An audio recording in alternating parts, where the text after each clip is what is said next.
Graying hair, crow's feet, sagging skin may be a thing of the past. San Diego scientists have seemingly found a way to reduce the signs of aging. There are so many implications to this breakthrough. Joining me now to talk about the research, Dr. Pradeep Reddy from the Salk Institute for Biological Studies. Good morning. Oh, thank you. First of all, congratulations on this work. How many years did it take you to get here? So this work was started quite long back, like 5 years back, which we started to do in the cells. Then we kind of learned how the things were changing in the cells, and then we moved on to do the same observations. It can be mimicked in the alive organism. So that's how we ended up in doing it in the mouse. And how you got to where we are today, which is you have figured out a way at Salk to reprogram cells to kind of take them back to an original state? Yes. So what does that mean? So when you compare a cell, if you take from a newborn kid and compare it to a cell from a 100-year-old person, it's so different, because during this whole 100 years of age, they start to accumulate a lot of bad things in the cells where they cannot function very well.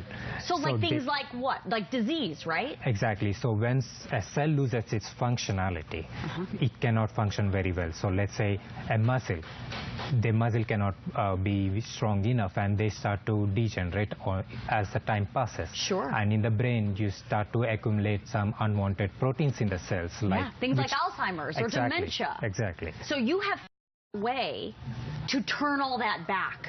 So yeah, what we are doing is we take a cell which is kind of a little old, and you do this partial reprogramming where you could push the cells back a little bit in time. Okay. But we are not changing the cell completely. Right. So that is the important part. Right. Not changing it, not changing the makeup, but kind of taking it back a couple of steps. Exactly. And what does that do, at least in the mice right now? What have the results shown with these test mice? So we used a mouse model where which can only survive for 16 weeks of age. Okay. Normally a mice can survive for 3 years, a normal one.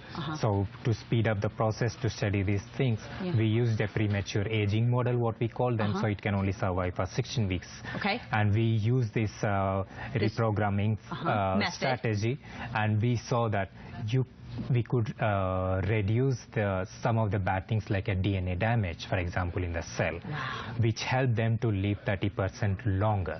So these mice were living 30% longer, and their cells were showing much better when you look at the histological levels. So we're talking about, look, there's so many implications to this, doctor. Exactly. I mean, this could perhaps prevent disease from forming. This could perhaps help with aging in your face and your body. There's vanity issues that come with this. Exactly. And we have so much more to talk to you about. We're going to take a quick break, and we're going to talk about all those implications after the break.